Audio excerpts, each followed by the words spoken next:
Hi there, welcome back to the eLearning Champion podcast, where we discover the strategies, trends, and triumphs shaping the world of digital learning. In today's episode, we will study common L&D myths and what to do instead. From valuable tips to inspiration, this is an episode you will certainly enjoy. I am delighted to introduce our guest for today, Jane Bozarth. Hi, Jane. Hi, thank you for having me.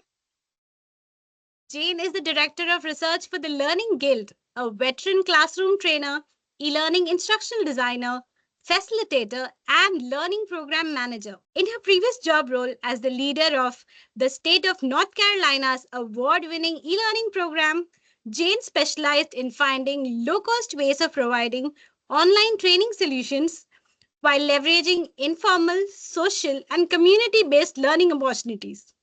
Her work focuses on research to enable L&D practitioners explore evidence-based practices and get a view of the pulse of the industry. A popular conference speaker, Jane holds a doctorate in training and development. Welcome, Jane. We are glad to host you today. Thank you. Thanks for having me. These are always fun to do. It's good to see you. Yes. So before we dive in, make sure you never miss an episode by hitting that follow button from wherever you're listening in to us. All right, let's get started and champion some incredible e-learning. So Jane, what are your goals when choosing the topics to research? I try to mix it up. Sometimes I do a literature review to talk about, what we know about something, what the historical research has been about something, what experimentation has reported about something. Sometimes we survey our members to see if and how much they are using a particular type of technology, for instance, AR, VR, or XAPI, or something like that. Occasionally, somebody who is an expert in the field, one of our thought leaders, will write something for us on a particular topic that is their area of expertise, like microlearning or chatbots. So with the goals for that, I try very hard to provide evidence-based material that is accessible to people who are not, they don't spend their days reading research. It can be very difficult to wade through academic material sometimes, and it can be a little bit daunting. So I try to be a good translator. The other thing, though, I was a practitioner for many years. I've been in this job for 7 years, but before that, I was a stand-up trainer. I was an e-learning designer. I was somebody who was at the meetings trying to explain to HR people why we don't want to just put words from the policy on 100 slides, right? So I try to present things in such a way or choose things in such a way that I can help people have better conversations and get better outcomes, because many times we are having to deal with stakeholders who don't understand L&D. They don't understand how people learn. Mostly they think learning looks like school. They think you sit in a chair and someone teaches at you and you take an exam and then you're trained, but that's education, right? We also, see a lot of people come into this business from education. They were school teachers, they were academic people, right? So trying to make sure we give them things that are useful and actionable that they can go.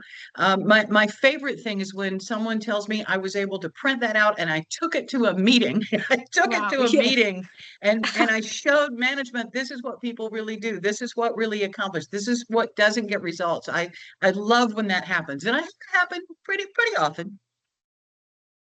Right. Interesting. Yes. Yes. So, what are some of the myths about learning and designing learning for L&D practitioners? We'll think them one at a time this morning if you like, but the ones that seem to be the most common in our business. And before I forget, I want to say Clark Quinn has written a wonderful book about this. And I had it handy earlier, and now I moved it. It's the Goldfish and Millennials book, where he breaks down a whole lot of the little myths. I thought I had it right here. I'm sorry. Clark Quinn, Goldfish, Myth, and Millennials, something in the title. But the ones that I run into the most in my own practice, and the ones we run into at conference presentations and questions from people who are in this business, are about learning styles, whether teaching two learning styles makes a difference to outcome. No, they don't. It doesn't. Generations at work and personality type Yes. instruments and what we do with those. I find that those are three areas where we run into a lot of what feels like intuitive practice, but it's not evidence-based practice. Right.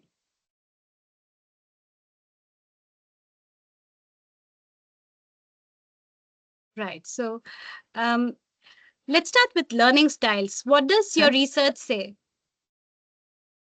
So that was the first big project I did for the Guild. I have written 10,000 words on learning styles and then came Wow. back and wrote some more. Uh, um, you know, the idea of learning styles is very appealing. We like to think that we all learn in a certain way. Yes.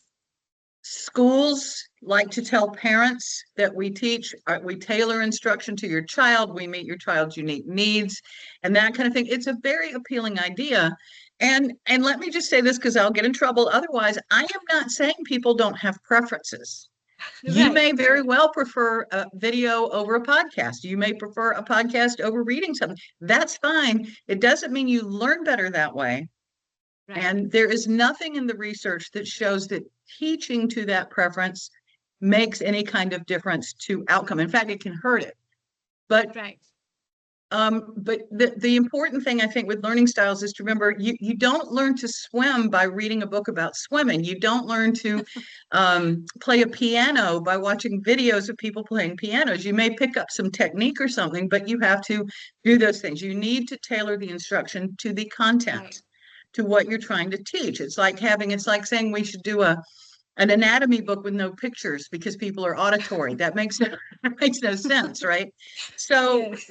so kind of combating that. Some things that you find in the literature and things you find in the research is that there has actually been very little in the way of true experimentation that shows anything different. There's lots and lots of studies, but here's the thing: in order to examine this thing about whether teaching to outcomes matters, you have to have people identify as a certain type, and they have to learn better Right. from that kind of material and not from some other kind of material. And very few Right. people do the depth of experimentation they need to do for that. Um, One of the most interesting pieces I ran into when I was initially writing that first bit on learning styles was a 2018 piece by uh, O'Loughlin and I believe Hauflin, um, this is what usually happens with the learning styles research is I ask you to take a little quiz or identify yourself as a certain type of learner, and you will say you're Right. visual or you're auditory or whatever. And Correct. then I would give you, as the instructor, I would give you some intervention. I would give you materials that were visual, or I would give you materials that were auditory, right? That's how Right. almost all of it is set up. Right. These two did an experiment where they asked college students, I thought this was fascinating, to identify their type, and they would say, yes, I'm visual, yes, I'm auditory, yes, I'm kinesthetic, whatever they were using. And Right. then they asked the students to choose the material they wanted to use to learn something, and the students did not choose the thing they just said was their preference. Very So fascinating. I think at some level, if you want to play the piano, you need to play a piano and not just look at videos about. I think Correct. we know. I don't know that our people think about learning with a capital L like we think about learning. I think they just think about solving a problem or I want to know more about this. Right. But I thought it was very interesting that left to their own devices and not having a treatment put on them, that they still didn't choose what they Correct. had just said. They just said. So the Yes. interesting thing, though, is that in the literature, there are, I believe, 73 learning styles models identified. Some of them Wow. have clearly become more popular than others. And let me Right. just say, this is something important about research. We may find out tomorrow that there is proof that something works. We may find out tomorrow there's a 75th model that is right. So Right. that's the thing about research. You have to kind of keep your mind open to it. Um, but Yes. but generally with learning styles, when we start talking about applying it to practice, it's fine to say, people have their preferences, but you also need to say, what am I trying to teach? How can I teach this so they can learn it? We're not just entertaining Right. people, right? And I think that's where we can get into trouble sometimes. I know when I have been involved in train the trainer work, training people to do stand-up training, training people to be e-learning designers. Very often they justify something fun or entertaining or decorative by saying, oh, well, we need the dancing cats for the visual people. Oh, well, we need to do a hula hoop game for the kinesthetic people. And it's not legitimate. We are justifying something fun or cute we want to do. And that's not to say don't ever do those things. It's just a great deal, especially well, I would say of both. I have spent a lot of time in live training playing games that really didn't have a thing to do with the content, doing icebreakers that did not break any ice. And in e-learning, you see interactions that are just busy work. You see what Cami Bean, my friend Cami, calls clicky bling bling design, where everything is spinning and moving and dancing, but that doesn't contribute to the learning. So I just think, we need to be careful. We need to be careful when we're saying we can justify what we're doing. Are we really improving the instruction and the outcome, or are we really just entertaining people? And to be fair, I worked in HR or attached to, near, around, under HR for many years. And it was a blessing and a curse that I was good with really boring content. I could make it more interesting, because very often that policy stuff is just murder to try to figure out anything to do with it. And I understand why you end up with dancing cats. Yes. But figuring out how we can develop a treatment or an approach that helps people learn better rather than just click things and move around and play games is not, the games are not important. It's just they need to be related to the instruction, the outcome. Correct. Yes. I think is a real challenge for us. Correct. Yes. Makes sense.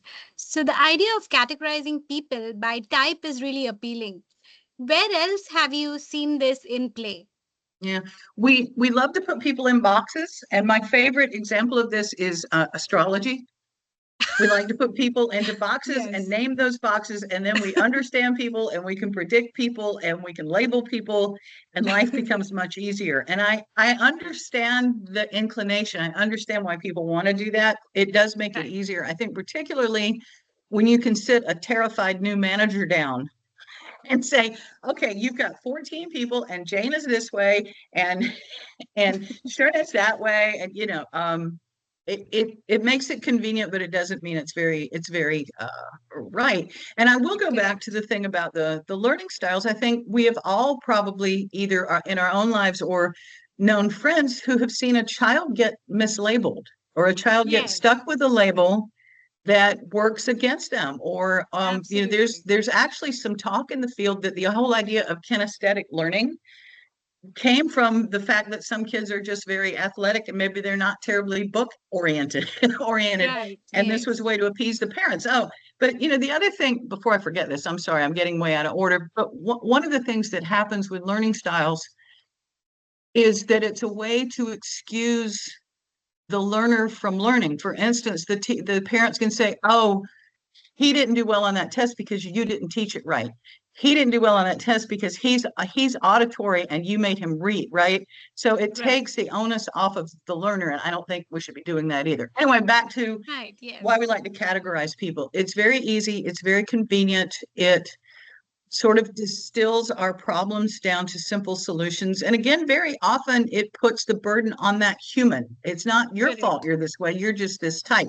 It's not my fault I can't manage you. It's just that we're different. I mean, I have seen people who have done particular personality type instruments who will say things like, oh, well, you're a feeler and I'm a judger.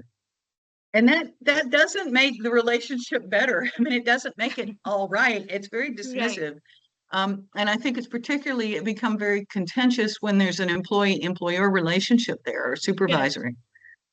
But it's handy, and it feels a little bit intuitive. I can't deny that learning styles does feel a little intuitive, that personality types feels a little bit, but it doesn't mean that they're valid. It doesn't mean we need to take much action on them, right? Just based on the category. Yeah. So I have seen it with learning styles. I've seen it with personality types. And the other thing, we're going to talk about the things today and generations, putting people in these boxes. And it really limits everybody involved. So I've seen it quite a bit in our business. And there's many, many variations of all of those things. There's a lot of variations on personality type. Right. Yes, Mhm. that makes sense. So, right. Mhm. Apart from learning styles and personality type instruments, how else have you seen how else have you seen people being categorized in the workplace? Like, what are the Well, like, possible yeah, problems with this approach? yeah, like I said, Yes. well, the problem, part of the problem with learning styles, I mean, I'm sorry, personality types, I didn't say very much about that. I'm sorry. Is again, it's a little bit like astrology, where you put someone in a box and you predict. The personality type instruments don't have much in the way of predictive value. Right. And they don't have Yes. much in the way of professional performance value. I Yeah. may have a dentist who could be any one of the types. I want a dentist who's nice to me and doesn't hurt me, right? I don't I Right. don't care what his profile says. And there's not really a one of the 16 or 25 or 9 types or whatever that says this will be a great dentist, this will be a great pilot. Correct. They might have leanings that way, but I don't care if my lawyer and my dentist and my accountant all have the same the same personality type. So Right. it can get us, I think, into trouble.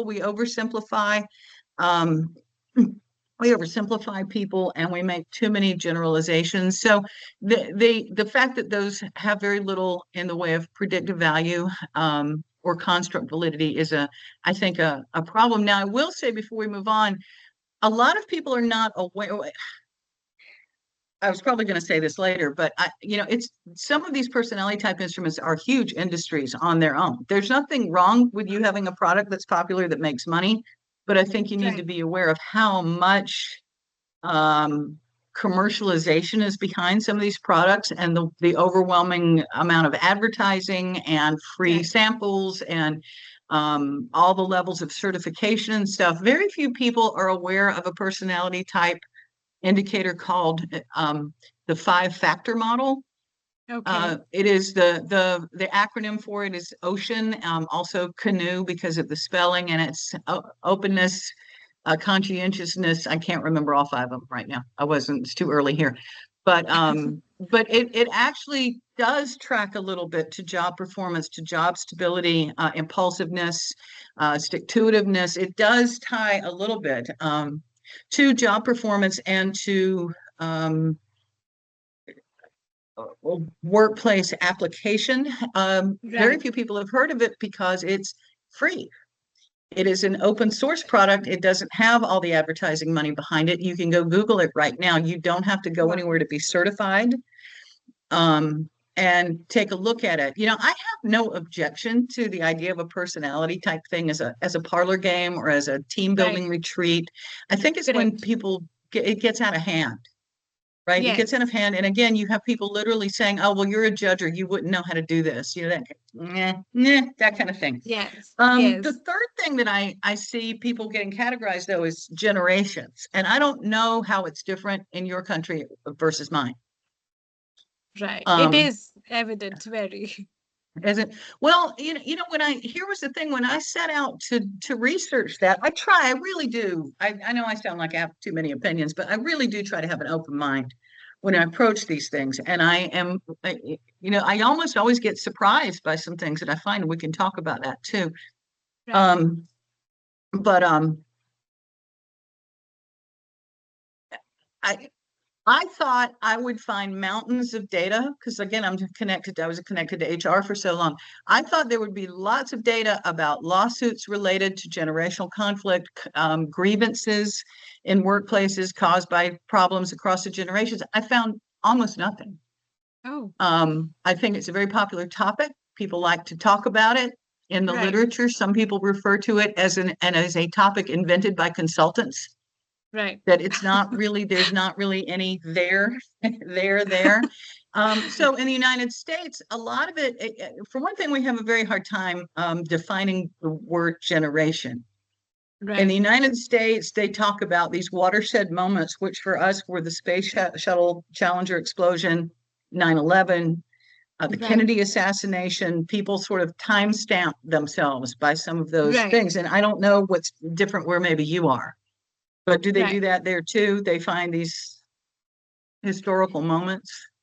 Not historical, but the millennial boomer generation Hmm. identification is always there. Well, how do they define it there, though? How do they define it where you? How are they defining a boomer? Are they doing it by birth year? By birth year, yes. Yeah. So this is what's very funny. I have a brother who is nearly 20 years older than I am, and we Right. are clearly different generations. I would say he is Yes. very much a baby boomer, and Right. I am not. So it's very funny. I, but let me say this: he remembers polio. He remembers a little bit about the post World War II. Wow. He Yeah. remembers things that there are in his consciousness. But in my view, what I remember best about my age and my age group, and this is it's an interesting conversation about how people define these cohorts, because some people will use Right. years, some people will use, again, these watershed moments. Yes. I think about the music. When I think Music, about yes. my own, who I would consider my peer group, we all have the same songs. My husband has a friend who married a woman who's 10 years younger, and she's a lovely girl, but she didn't see any TV that we saw. She didn't see any movies. We have to Yes. stop and explain. I mean, she doesn't know the songs we know. And I would define a generation a little bit more that way, I think. But I think it's just very funny. We just seem so determined to put people in boxes, and very Buckets. often, Yes. especially, and I think it's especially true with generations, the boxes are negative. Oh, well, he's Right. just a baby boomer. He can't learn to use technology. Oh, well, the millennials, they won't stay with anything. They use it in a very dismissive way. You don't really hear that Dismissive. much about Yes. the personality stuff or the learning styles, but the generations, they often use it as a negative, as those people aren't as good as us people, that kind of thing. Um, but one of the things we do, when you're trying to read research and you're looking at, and all of the things I've talked about so far have been literature reviews, looking into what Right. exists, you try to find what we call meta-analysis, which is you need to that's fine that there's 2 or 3 really important studies, but are there 7 others? Are there 20 others?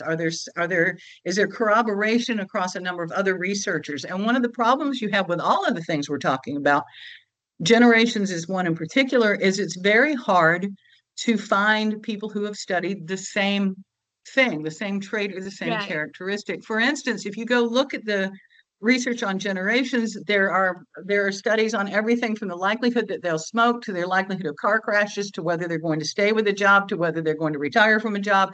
There are all Right. kinds of variables. And I'm going to get this a little bit wrong. I'm not going to be very wrong, but I believe out of a well of 350 articles, the people trying to do meta-analysis found 20 they could actually lay down side by side and get any kind of comparison. So Wow. it's really hard when the studies are all Extremely. over the place. Same for personality types. It's very Right. hard to get consistent, reliable information. And with learning styles, they didn't do the experiments well. They weren't well designed. So Right. it's really hard to get consistent. But again, it feels right. And what I would say about the generations is that I don't think it is so much age by birth year. I think it is more your life situations. Yes. I'm not going to have toddlers, right? I've Right. got friends who are my age who are dealing with paying for college tuition on this side and senior Right. care on that side, right? Right. They are in a very different place. They're worried about retiring. They're worried about being able to. I have a friend who is Right. in a real precarious situation with a job. His goal is for his children to graduate from college without debt. Yes. And Yes. that is very different from a 28-year-old trying to get to the kids, T-ball game, Right. right? And they just have very different life issues. And, I think when you're 30 and you've got small kids and you're pulled in many directions and you're tired all the time, your life Yes. situation, you want more time off. You need more flexibility with your schedule, maybe. You need some Right. help with childcare or some things like that. You want the daycare center at work. The 55-year-old has other needs and other things. Needs. So Correct. so I would say maybe there's some truth to generations in the sense of we're just in different places. I think younger people are likely to change jobs more often. That's not a bad thing. I worked in a situation with government where people wouldn't change job. They wouldn't leave. Great. So you've done many literature reviews over the years. Have you find many surprises? I have. I've referenced some of these before now. I have been very surprised at the extent to which learning styles has permeated public education here. I don't know what it is where Oh, you are.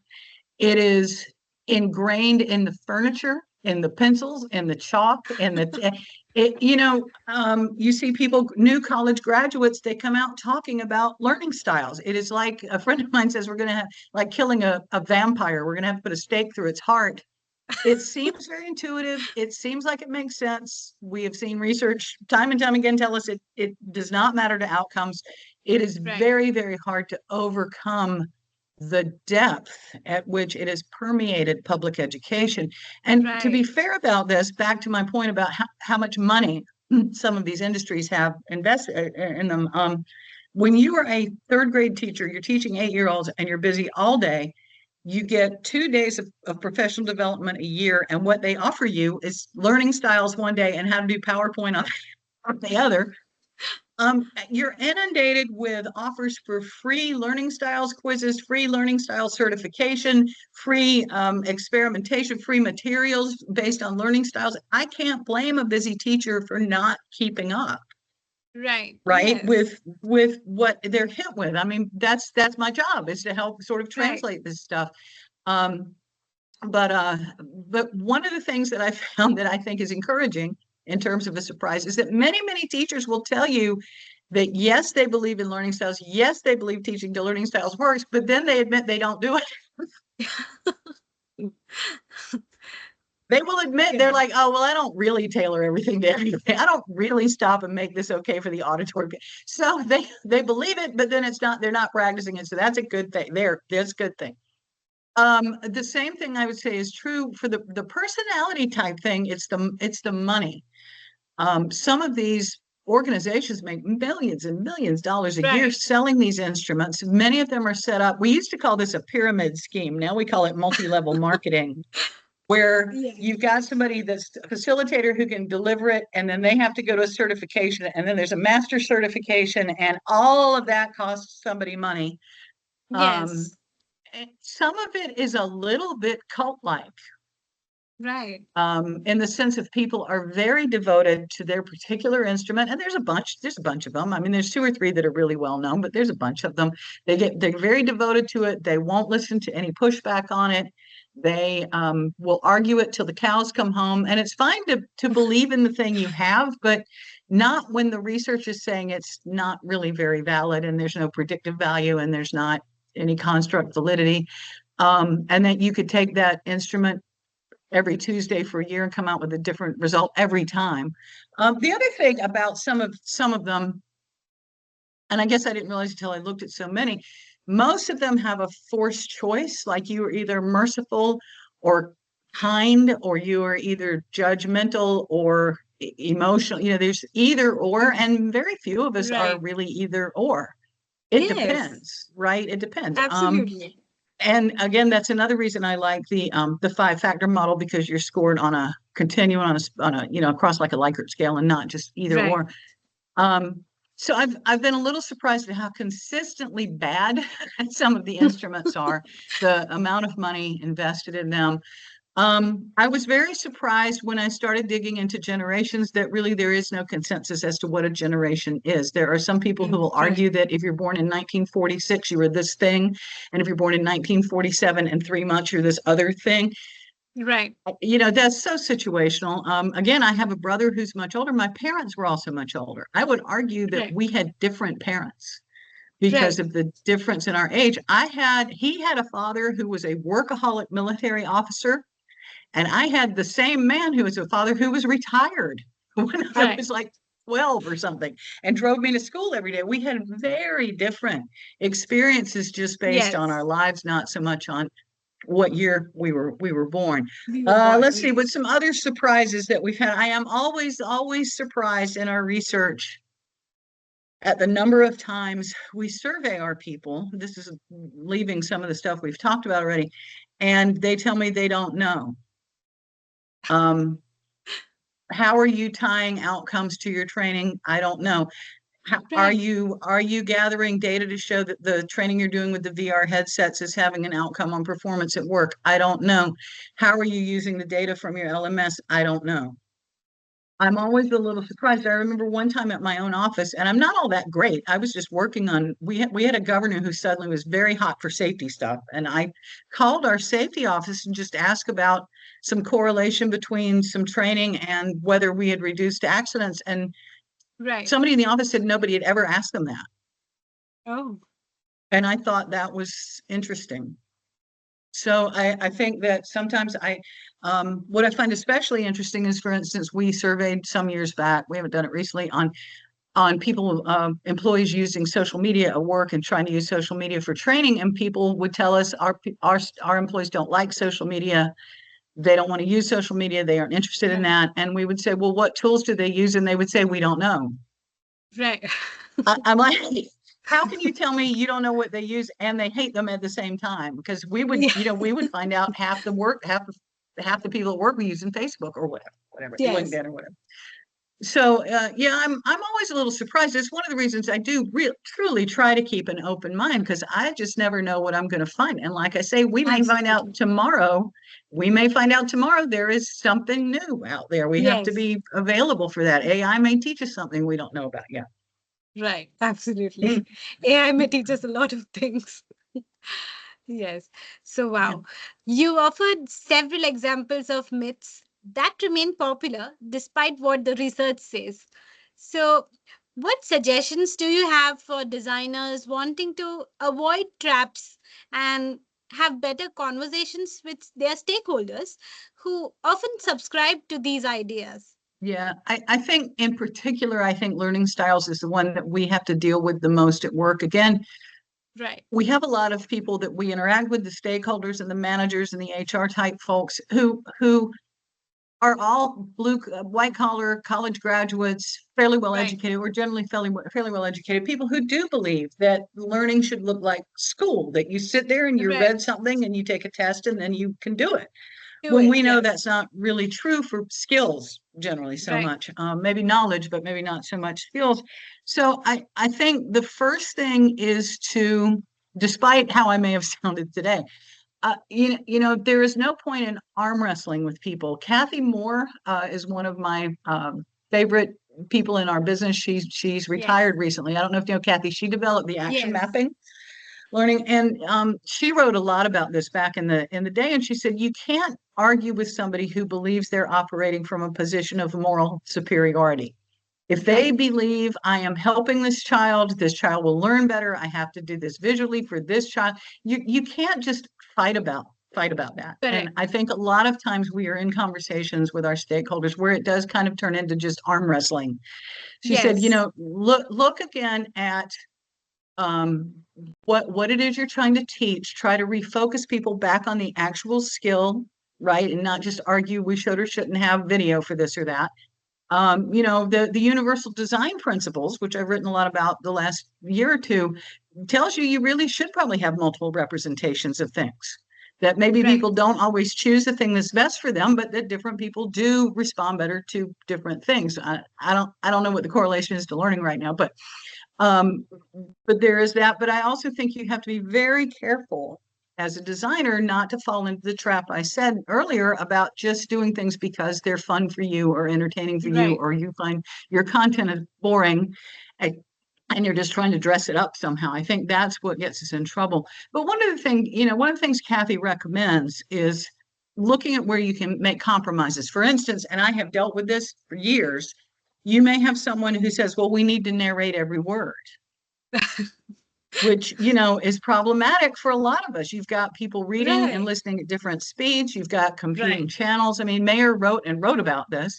And so Kathy said the response there is not to argue about narration and not to argue about what the research says and not to do what I just did, but to just say, well, how about we have it so they could turn that off? And that way we Right. can accommodate all our learners, All our right? learners. And not just so, figuring out a way you can meet them a little bit where they are. And I think that's a really great strategy. It tests you in the face of these conversations, but it's easier than just arguing all the time. I do like to ask people for data, although that can become contentious when they start saying, oh, well, the 20-year-olds don't like this or they don't use that social media. I have to be careful not to get myself in trouble with that, but asking them for Right. data, like I said, I went into the generations report expecting to find Right. lots and lots of information about grievances and lawsuits and workplace troubles and turnover, and it wasn't there. I mean, the headlines would have you believe it happens all the time, but I couldn't find very much. So, Right. looking for what the literature really says. Um, I almost always, when I'm writing about these things, include something about how to have better conversations about it, what to do when you take this down the hall, Right.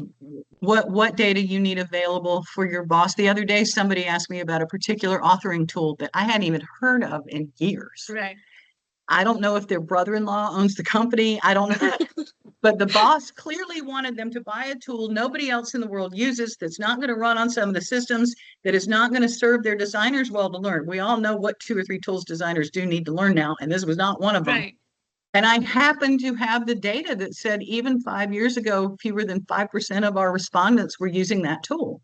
So giving them something in hand that wasn't generated by the vendor of the tool can be very helpful, just in showing where there's evidence or not. I will say, because this is on my mind this morning, I'm doing a presentation about this tomorrow. Right. When we've asked people about how they select learning management systems, which generally cost a lot of money for a big Yes. organization, we can be talking about not much, but we can be talking about millions of dollars Millions sometimes. of dollars. Yes. Uh, the data we got on that last time is that 80 or 81% of people buy those systems just to measure completion, Oh, which is crazy. this is And then crazy. 60%, when we ask them how they're using the data, 60% of them say they're confirming that people are using the LMS. That's it. And then it descends into maybe 30% are trying to tie anything to work or to outcomes. The outcomes, yes. Again, maybe AI is going to help us with that a little, but I find it just really interesting that we talk and talk and talk about some of these systems and the data we want and Yes. how we want to tie performance to outcomes and how we want to tie training to performance.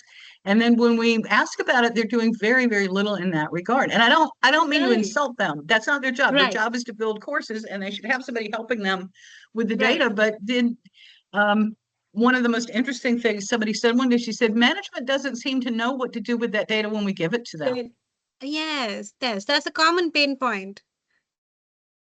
Yep. So she'll say, well, we have it all, but then we show it to them and they wanted the system, they approved it, they paid for it, and then they don't seem to want the data we get. So I don't know. We could go on all day, I think, about disregarding evidence and information. Which is ironic because evidence-based learning is Well, you know what? This is a dirty little secret in our business. And because I don't really do design work anymore, I'm not too worried I'll be in trouble, very much trouble for what I'm about to say. Um, but the truth is, sometimes we know that what we're yeah. being asked to do is not going to solve a problem. We know, you can't get fired if they insist that you're going to do this really standard boilerplate. I don't know how to evacuate the building safety training. Right. You can't lose your job over everything you're asked to do. And sometimes we just make it, and we know, Yes. we know it maybe won't work, or we know it's going to be boring, or we know that people are going to say this isn't realistic, and you got to keep a job, right? So Right. yeah, Interesting. yeah. So, so what are you working now? Are there any new areas that you are exploring? We have several interesting things that have just come out the last few months. We are doing a lot of work with accessibility and inclusion. I did a quick Wow. review of emerging technologies for inclusive learning. And, Mm-hmm. and I tried to look at some things that were beyond the obvious. I think we all know about assistive technologies and screen readers and those kind of things, but I don't know that we're paying much attention to 3D printing, Right. to blockchain credentialing, which I think is going to be enormous for people who are dealing with disabilities and trying to get employed. Yes. Um, So some things like that. We have I was at a DevLearn, I work for the Learning Guild, and our fall conference Yes. is DevLearn every year. And this year, I believe it's November. And I met someone who was working with AI generated video. One of our frustrations in this business is the demand that we build these one size fits all things. And video is Yes. expensive and it's time consuming. They want us to build one thing. I did a lot of work with hospitals and they'd want one video that was for One doctors video. and housekeepers and the food service people and that was hand washing is in fact just hand washing, but what the janitor does with disposing of stuff is not the same as what the doctor. Anyway, Doctor will do. Right. so AI Gen video, I mean, I watched her take a template and make a video just of you saying, hi, hello, I'm Jane, and welcome to our company. And you're going to enjoy working in the Richmond office, and your boss is going to be, and then she took a template and slapped it on, and the thing generated for all the other offices. It changed the name of the recipient, it changed the name of the supervisor, it changed the Right. location of it was like amazing to watch Right. how easily you could personalize and adapt, which again is part of inclusion. So I caught her afterward. I said, this may change what we know about video, because the video we've done the research on was all this one shot, single, gorgeous, perfectly produced Right. example. And so she has written a nice piece for us that'll be out middle of May on using AI generated video. And she went way beyond what I asked her to do. She's got everything from writing a script, which many times L&D people don't get training in. And it's Right. different. Yes. Yeah. Choosing an avatar, choosing a narrator, making decisions about how you want to do things. It's very good. I think it's about 50 pages long. Actually, it's much more than I asked her to do, but there it is. So that'll be out soon. We recently just did a report on free tools, which is kind of where my career with e-learning got started. You read that in my Wow. bio that I was working for Yes. government. I never had a budget. Um, And back then my issue was hardware. We were trying to get microphones and printers and CD Right. burners and those kind of things. And so this time around, I could have surveyed and would have found out there are 17 dozen image tools. Okay. But instead of that, I mean, you can Google and see what image tools are there. I asked people what they were really using. Right. And if they Yes. wanted to talk to me about that, I had an overwhelming response. People couldn't wait to talk to me about this. And so I heard from teachers, I heard from people in government, I heard from people at nonprofits, and I heard from some people who have money and were still Right. choosing to use free stuff, or they Free had tool. yeah, and we talked about, the benefits of that, the problems with that, because often a free tool will suddenly stop being free or it gets bought. Yes. You have Correct. to be mindful You of have to that. be ready. Or Yes. yeah. And so that came out, I guess, last month. I guess it's been out a few weeks. So we have lots of stuff going on. I think for later this year, Megan Torrance will often do a report on a survey, and she's done a sort of soup to nuts all the educational technologies people are using right now. And I believe we plan to have that out in August. Wow. So we have a lot going on. We're always interested to hear what people want to know about. Yes. So Absolutely. Very, very interesting. Yes. Okay. And that brings us to the end of this insightful episode of the eLearning Champion podcast. yay. I hope, yes. I hope you're walking away with some fresh ideas, breaking common L&D myths. Thank you so much, Jane, for sharing your thoughts, Um, ideas, stories, and insights. yeah. Let me add, all of the things we talked about today are available at learningguild.com for free under the research tab, Wow. learningguild.com, everything I've mentioned today. I do encourage you to take a look. I try to make it not too onerous to read the research, and I think you will find interesting things, and you can track some of my sources back there. If you need to quote anything, it'll be in there. So please do take a look, and please get in touch if there's something you want to hear more about sometime, because we're always looking for topics. Yes, absolutely. Absolutely. And there was so much I took up from this session, from personality type instruments and learning style myths and evidence based learning. And all the stories were really, really helpful. Good. Someday we'll find something I want to talk about, but we got through it today, right? Something I'm Yeah. excited about. Yeah. Thank you. I always appreciate the chance to talk about my work. So thank you very much. I hope it was helpful. Yes, it was very helpful. And dear listeners, if you found value in today's conversation, please do spread the knowledge and empower more champions in our field. And of course, if you haven't already followed us, make sure you're following the eLearning Champion podcast. We've got more fantastic episodes lined up featuring incredible guests like Jane and tackling topics that matter the most to you. We always love to hear from you. So connect with us on your favorite social media channels. We'd love to keep the conversation going. Thank you so much for tuning in to the eLearning Champion podcast. Until next time, take care and happy learning.